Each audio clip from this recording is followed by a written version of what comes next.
그것은 바로 19절과 이어지는 그런 본문이기 때문에 19절 말씀 보니까 그의 힘의 위력으로 역사심을 따라 믿는 우리에게 베푸신 능력, 이렇게 되어 있죠. 하나님은 힘이 있으신 분입니다. 그 힘을 히라버로는 이스키오스라고 한다고 그랬습니다.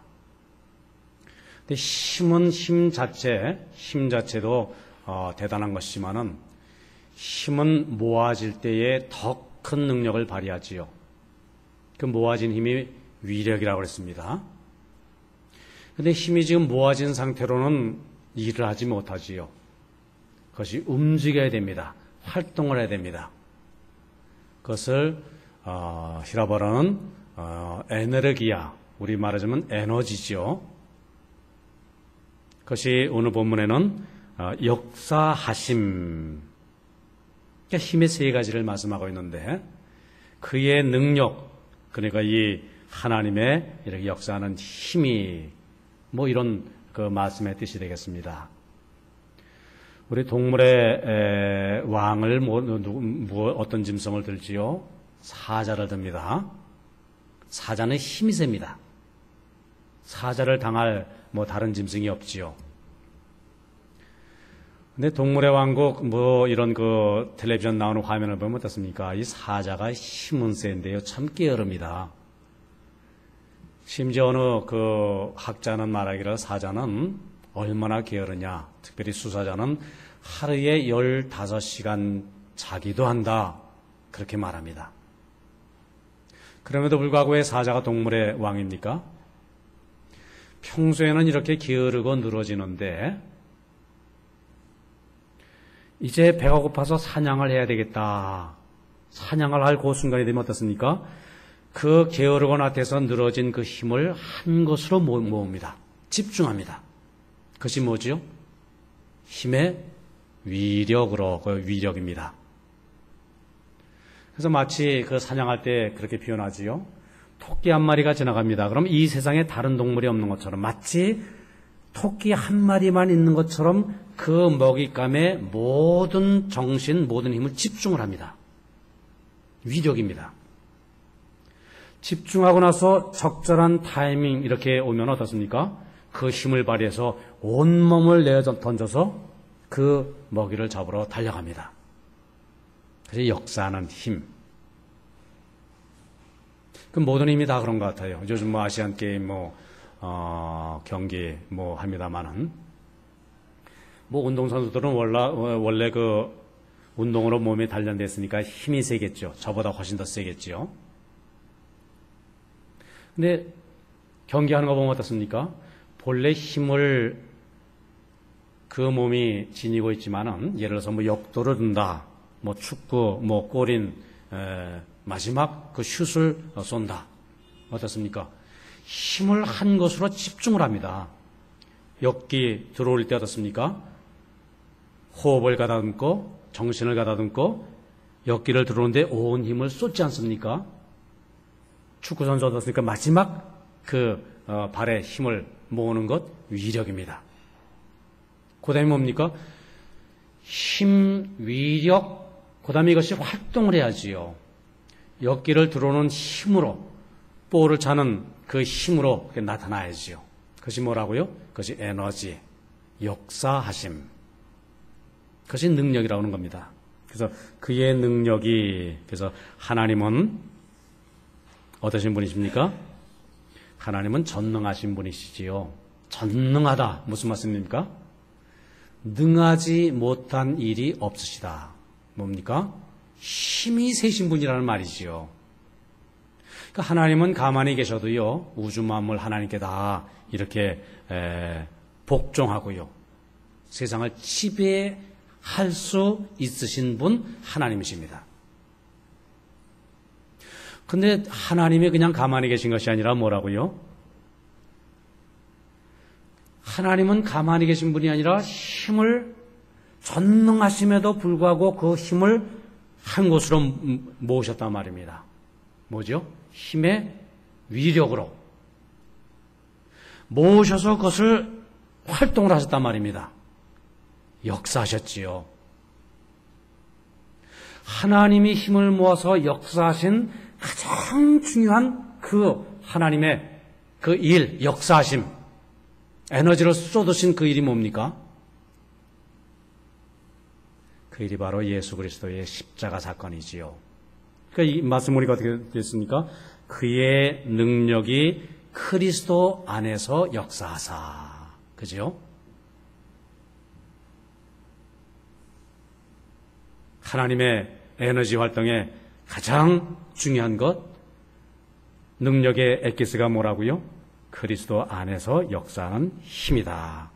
그것을 우리에게 말씀하고 있고요.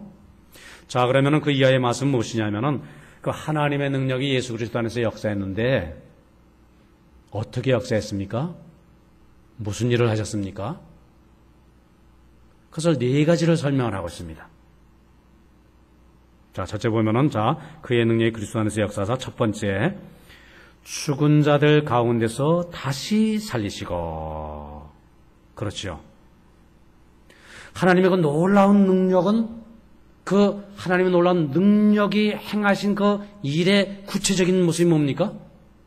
구체적으로 무슨 일을 하셨다고요? 예수님을 다시 살리시는 그 일을 하셨다. 예수님의 그 하나님의 그 능력이 예수님으로 하여금 사망의 그 결박을 깨뜨리시고 죽음의 권세를 무너뜨리시고 지옥의 문을 여시고 그리고 부활하게 하셨다. 부활의 승리를 안겨주신 것 무슨 의미입니까? 하나님의 능력이지요. 초대교회 전도의 그 내용을 한마디로 요약하자면 뭡니까? 하나님의 능력으로 예수님을 살리셨다. 아닙니까? 첫 번 그 여인들의 첫 번 증거가 뭡니까? 예수 그리스도는 이곳에 계시지 아니하시고 다시 살아나셨다. 예수님이 이 예수를 하나님이 살리신지라 우리가 이 일의 증인이로다. 이게 사도행전 2장 24절의 말씀이지요. 그 사도 베드로의 첫 설교. 우리가 이 일의 증인이다. 무슨 일에? 하나님의 능력으로 예수님을 살리셨다. 이것이 복음의 핵심인 것이지요. 성경을 요약하면은 예수의 십자가의 죽으심과 바로 이 부활의 능력.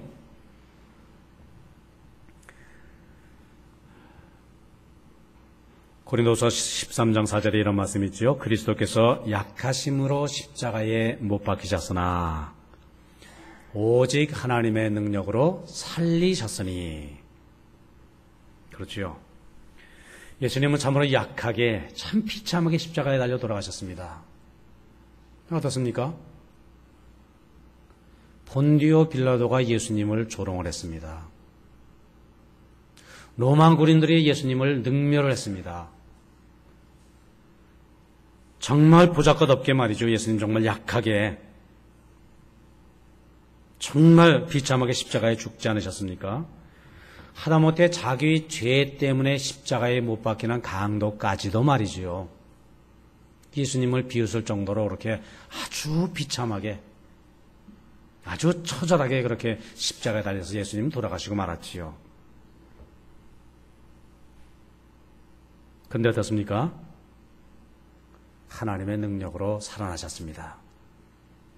하나님의 능력이 아니고는 죽은 예수님이 다시 살아날 수가 없습니다. 다른 힘, 다른 권세, 다른 방법으로는 뭐 예수님 부활이 있을 수가 없지요. 오직 하나님의 능력으로. 자, 예수님이 십자가에 비참하게 죽으실 때 그는 예수님은 인류의 모든 죄를 대신 지시고 죽으셔야 했지요. 그 예수님은 그 죄의 무게에 짓눌려서 인류가 지은 모든 죄의 무게에 짓눌려서 그만 무덤에 묻힐 수밖에 없었습니다. 자, 그 예수님을 부활시키기 위해서는 그의 힘의 위력으로 역사하시는 하나님의 능력으로 밖에. 이것은 몇 절 말씀이라고요? 앞부분 19절 말씀이죠. 그죠? 그 하나님의 능력이 필요했던 것이지요. 그 하나님의 능력이 예수님을 죽은 자 가운데서 다시 살리셨다. 첫 번째 내용이 그런데요. 여기서 우리가 한 가지 더 생각을 해봐야 됩니다. 자, 예수님을 죽은 자 가운데서 살리신 그 크신 하나님의 능력, 거기서만 끝나는 게 아니지요. 그 하나님의 능력이 우리도 다시 살리실 줄 믿습니다. 하나님의 그 역사하시는 그 능력, 그것으로 하나님의 힘으로 우리가 다시 살게 되는 것이지요. 내가 사는 것 아닙니다. 내가 살 수 있는 것 아니지요. 자, 다른 종교에서는 뭐라고 말합니까? 사람은요, 본질적으로요, 내재적인 힘이 있어요. 영혼과 이어지는 어떤 사람의 본질이 있어요. 능력이 있어요.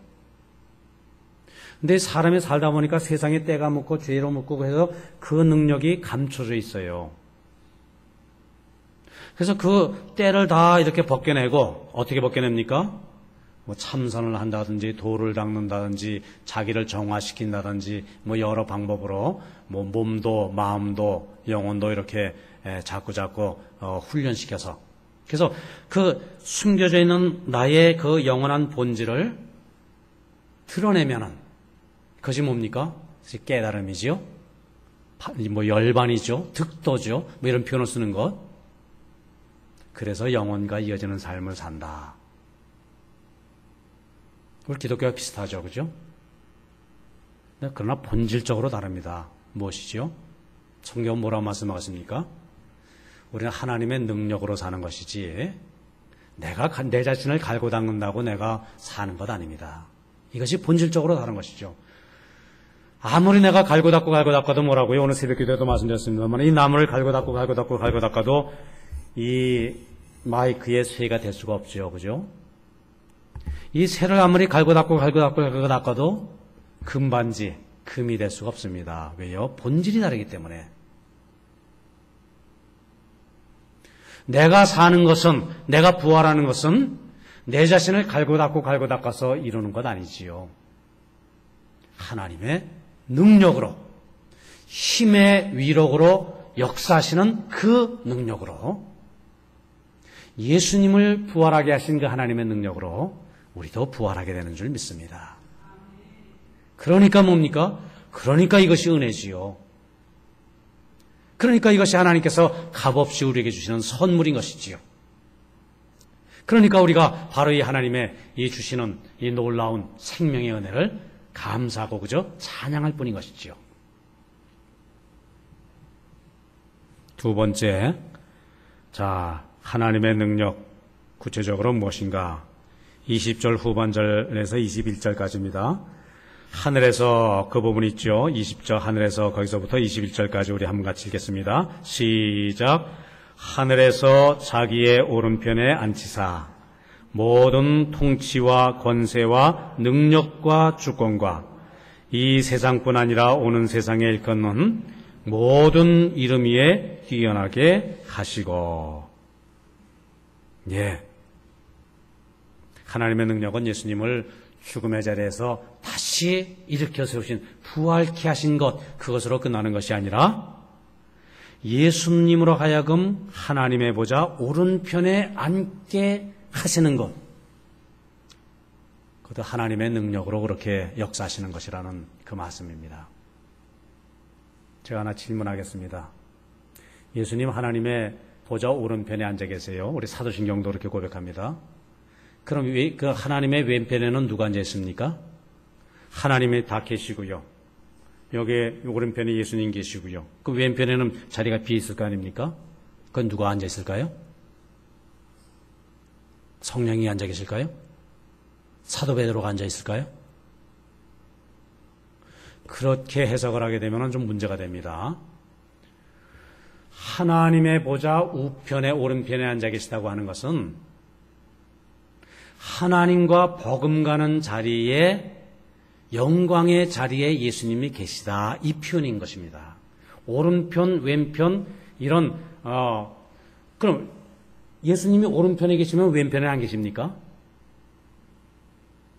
그렇다면 예수님은 이 세상 어디나 계시다, 그 큰 전제에 어긋나는 것 아닙니까? 그래서 여기는 오른편, 왼편 이쪽이 아니라 왕이 있습니다. 왕의 왕상, 왕이 놓여있는 그 자리에 한 신하가 올라 있습니다. 뭡니까? 최고로 높은 신하 아닙니까? 바로 그런 표현. 예수님을 하나님께서 높이 올려주셨다. 예수님이 높이 올림을 받게 됐는데 이것은 무엇이다? 하나님의 능력으로 말미암은 것이다. 그 말씀인 것이지요. 자, 어느 정도까지 예수님을 높이 올려주셨습니까? 그 말씀 보니까 뭐예요? 모든 통치와 권세와 능력과 주권과 이것보다 뛰어나게 그렇게 예수님은 높이 올리셨다. 자, 여기 통치, 권세, 능력, 주권 이것도 하나하나 단어로 좀 살펴볼 필요가 있습니다만은 이것 좀 또 복잡하기 때문에 그냥 건너뜁니다만은 이건 무엇을 말하는 것이냐면 통치, 능력, 통치, 권세, 능력, 주권은 천사의 계급을 말합니다. 천사의 권한, 천사의 행하는 일. 그러니까 하나님은 예수님을 천사보다도 높이 올려주셨다, 그 말씀이지요. 그리고 그 다음 말씀 보니까 뭐예요? 이 세상뿐 아니라 오는 세상에 일컫는 모든 이름 위에 뛰어나게 하셨다. 그건 무슨 말입니까? 하나님은 예수님을 천사보다도 높이 이렇게 올렸을 뿐 아니라 인류 역사를 통해 높임을 받는 그 어떤 이름보다, 그러니까 이 세상에 존재한, 앞으로도 존재할 모든 사람보다 뛰어난 존재로 예수님을 그렇게 높여주셨다, 그 말씀인 것이지요. 그래서 우리의 고백이 뭡니까? 세상에 왕이 많습니다. 하지만 만왕의 왕 내 주께서, 만왕의 왕은 누구라고요? 우리 주 예수님이시다. 예수님만이 모든 이름 위에 뛰어난 분이시다. 바로 그 말씀인 것이죠.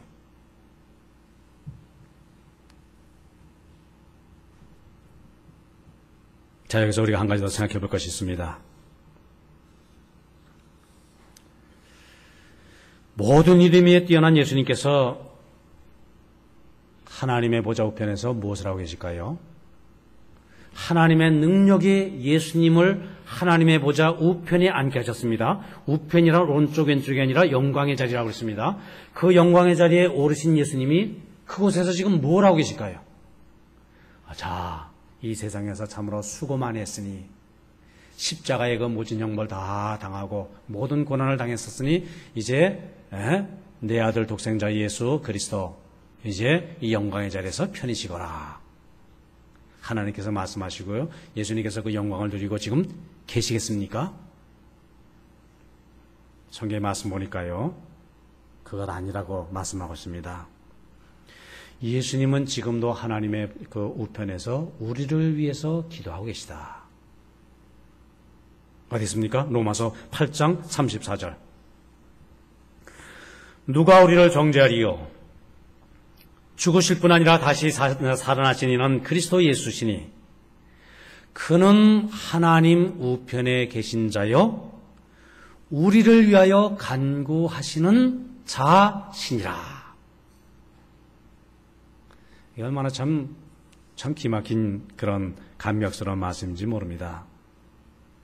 하나님은 예수님을 그 영광의 자리까지 올려주셨지만은 예수님은 지금 그 영광을 누리고 계신 것이 아니라 뭐라고요? 나를 위해서, 연약한 나를 위해서 그곳에서 하나님께 중보 기도를 드리시고 계시다. 나를 향한 주님의 사랑, 한이 없으시다. 끝이 없으시다. 우리 복음성가에 누군가 널 위해 기도하네 뭐 있지 않습니까? 우리 가끔 그 찬송을 부르면은 참 이렇게 좀 감격스러울 때가 있어요. 어떨 때가 그렇습니까? 예를 들어서 나를 위해서 기도하시는 어머니의 기도를 생각할 때에 내가 지금 힘들고 지치고 뭐 병들고 뭐 그랬을 때 나를 위해서 기도해 주시는 그 누군가를 생각할 때에 기도의 어머니 또 나를 위해서 기도해 주시는 그분을 생각할 때 참 가슴이 이렇게 뭉클해지지 않습니까? 네, 그런 정도가 아닌 것이지요. 뭐라고요? 하나님의 보좌 우편에서 누군가 나를 위하여 그 누구 중에 가장 크신 분이 누구십니까? 바로 예수님이 지금도 나를 위해 중보기도를 드리시고 계시다. 셋째로 그의 능력이 그리스도 안에서 역사하여 이룬 것이 무엇인가? 22절 말씀입니다. 22절 앞부분 말씀 보면은 또 만물을 그의 발 아래 복종하게 하시고 거기까지 하나님이 그 무한하신 능력으로 만물을 예수님의 발 아래 복종하게 하셨습니다. 예수님을 만물 위의 주인으로 주관자로 만왕의 왕으로 세우신 것이지요.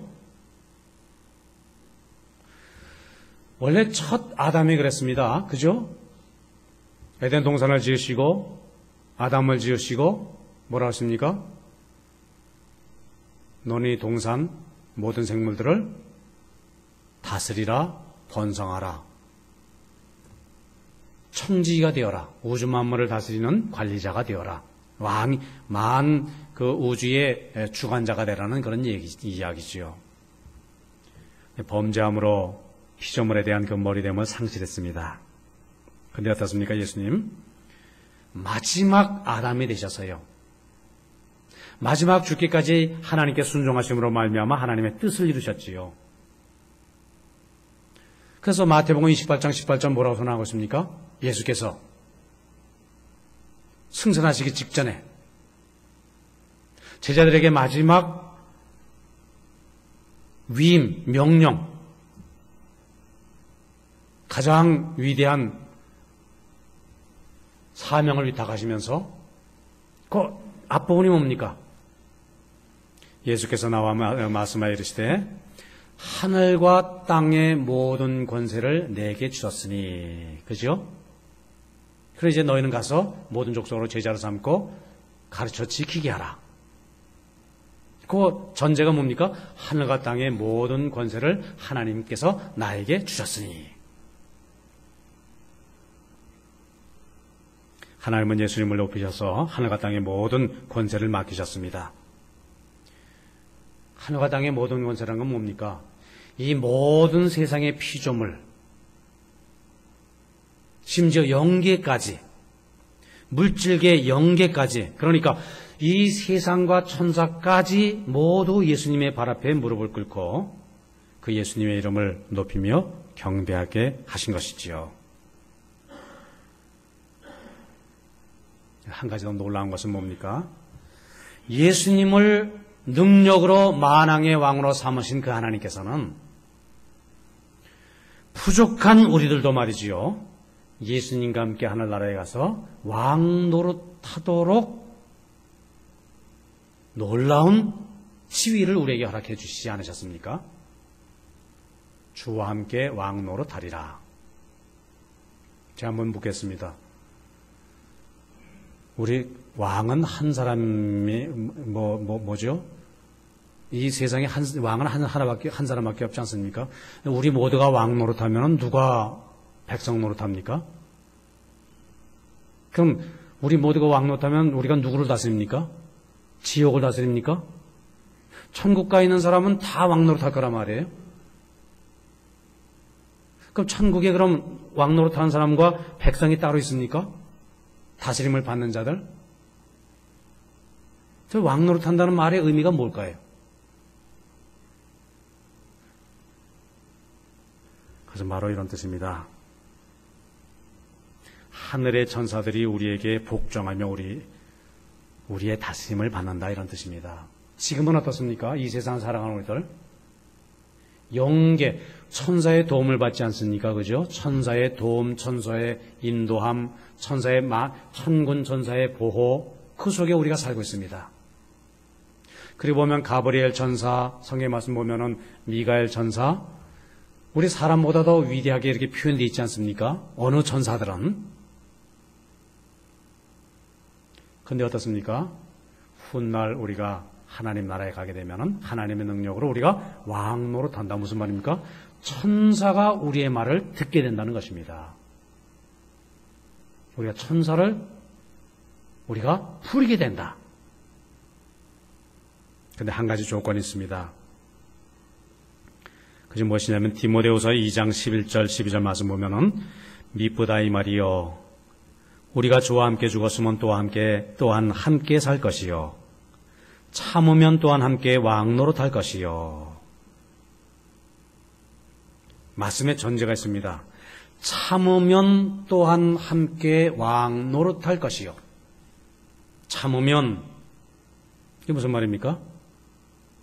예수님과 함께 왕 노릇하기를 원하는 사람은 무엇이 필요하다? 필수 덕목이 뭐라고요? 인내라는 것이지요.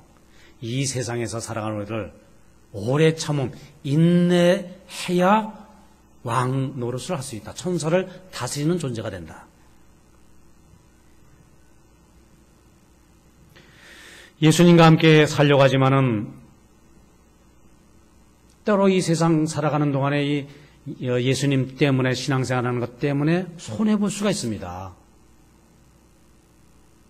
핍박을 받을 수도 있습니다. 어려움을 겪을 수도 있습니다.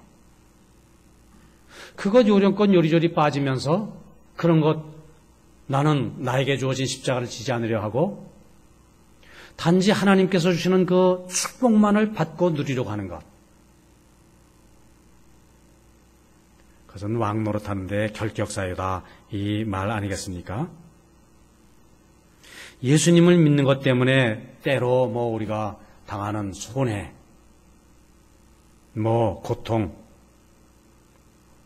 이거 조금 더 당하지 않겠다고 하는 자세를 비판하는 말씀 아니겠습니까? 세상 일도 그러한데, 세상 일도, 말씀드린 대로 어떻습니까? 입시를 앞둔 고등학생들 어떻습니까? 얼마나 정말 한 해, 모든 걸 쏟으면서 얼마나 그 시험을 준비합니까? 인내해야 좋은 성적 나오지요. 저 운동선수들 4년을 인내해야 3분, 거기서 승부를 봐서 그 메달을 따지요. 우리가 세상을 다 그런데 사업도 그렇지요. 집 하나 짓는 것도 그렇지요. 하나 꾸려나가는 것 그렇지 않습니까? 집중하고 인내해야 겨우 이룰 거 말건데 말이지요. 하물며 영혼과 이어지는 것, 영생의 복락을 누리는 것, 거기에 더욱 인내가 필요하지 않겠느냐. 너희가 이 세상 살아갈 때에 길이 참으라. 인내하여라. 참으면 왕 노릇할 것이요. 옛날 이야기 그런 얘기 있지 않습니까? 과거 공부하던 가난한 선비. 과거 급제를 바라보면서 열심히 공부하고요. 결혼한 그 아내, 참 남편의 그 성공을 바라보면서 배고픈 가난을 낙으로 삼았지만은 갈수록 희망이 점점 사라지고요. 날품팔이, 삭바느질, 논밭일 다 해가면서 뒷바라지 했지만은 그저 책만 읽고 있는 남편 전혀 가망이 없어 보입니다.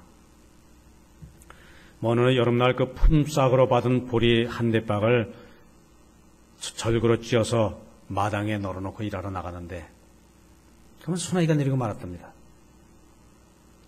걱정이 돼서 뛰어와 보니까 그 보리 한 대박 빗물에 다 떠내려가고 남편은 비가 왔는지 보리가 떠내려갔는지 관심 없이 그냥 글만 읽고 있는 것.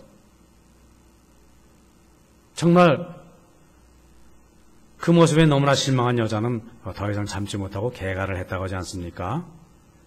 하고 보니까 얼마나 잘했는지 따뜻한 군불 아랫목에 누워서 새 남편이 벌어다주는 양식으로 떡이나 해먹고 지내다가 세월 가는 줄 모르고 그렇게 지냅니다. 어느 날 마을이 시끌시끌합니다. 사람들이 못 나가서 행차앞에 무릎 꿇고 조아립니다. 저 장은급제한 잘난 남자가 어떤 사람인가? 과거 고생했던 생각이 나서요. 기웃거려 고개를 들여보니까 놀랍게도 자기가 버린 전 남편이었더라. 뭐 그런 얘기. 뭐 잠이 오겠습니까? 밥맛이 있겠습니까? 조금만 더 참았더라면 그 영광이 자기 영광이 됐을 텐데. 근데 뭡니까? 한 번 쏟아진 물 다시 담을 수가 없지요. 잘 참고 인내해왔는데 그 마지막 그 어려운 한 곱이 마지막 곱이 그거 참지 못해서 말이지요. 참 어쩔 수 없다라는 이야기. 참으면 함께 왕노릇할 것이요. 그래, 조금만 더 참으면은 하늘의 천군 천사의 나팔 소리가 울릴 것이고요. 그때 예수님과 함께 영원히 왕노릇할 것이고요. 그래서 우리 믿는 이에게 인내가 필요하지요. 인내로 예수님 바라보며 예수님 십자가에서 죽으시기까지 인내하셨는데 조금 더 참는 그런 인내로 또 우리 신앙의 믿음의 길을 걸어가는 우리가 되어야 할 줄 믿습니다. 마지막 네 번째. 자, 22절 그 중간 부분 보면은 그를 만물 위에 교회의 머리로 삼으셨느니라. 교회를 그리스도의 몸으로 해서 예수님은 머리고요. 교회는 그리스도의 몸입니다. 그래서 예수님의 생명이 온 세상에, 온 우주에 충만하도록 뭘 통해서? 교회를 통해서. 그것이 하나님의 크신 능력의 역사십니다. 교회는 23절이죠. 그의 몸이니 만물 안에서 만물을 충만하게 하시는 이의 충만함이니라. 자, 예수는 교회의 머리입니다. 교회는 그리스도의 몸입니다. 우리는 뭡니까? 성도 한 사람 한 사람은 그 몸의 지체입니다. 뭐 손가락이 될 수도 있고 발가락이 될 수도 있고 눈이 될 수도 있고 귀가 될 수도 있고 머리 대신 예수님의 충만한 생명이 무엇을 통해서? 교회를 통해서 지체된 우리 한 사람 한 사람에게 이렇게 전달이 되고 충만하게 나타나야지요.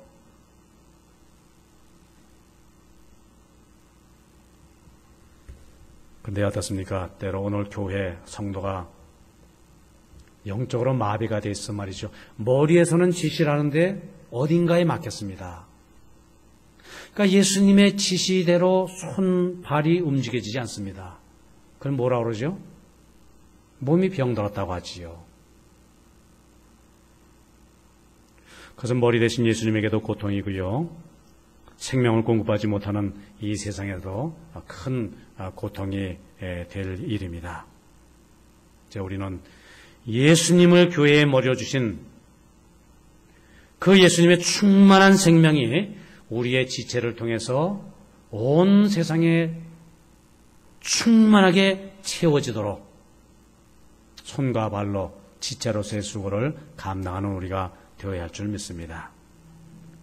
주님을 위한 그 수고와 인내를 기뻐하며 찬송하며 사는 우리 복된 성도가 모두 되어야 할 줄 믿습니다. 다시 한번 말씀 정리합니다.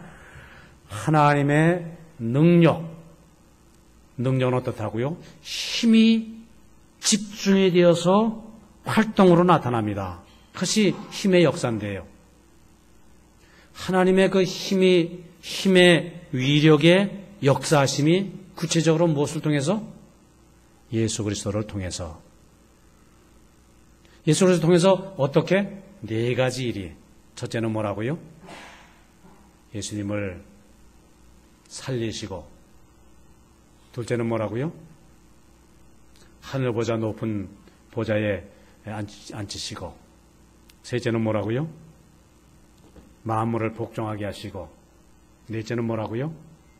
교회의 머리가 되어서 교회를 통해서 예수님의 그 생명이 충만한 세상을 이루도록 역사하시는 것이 뭐라고요? 하나님의 능력이라. 그 능력을 너희가 덧입었다. 그 능력을 발휘하며 사는 에베소 교회 성도들 모두 되기를 바란다. 이 에베소서의 말씀을 우리가 기억하면서 예수님을 통한 하나님의 능력을 우리의 삶으로 체험하며 사는 우리 성도님들 다들 되시기를 바랍니다.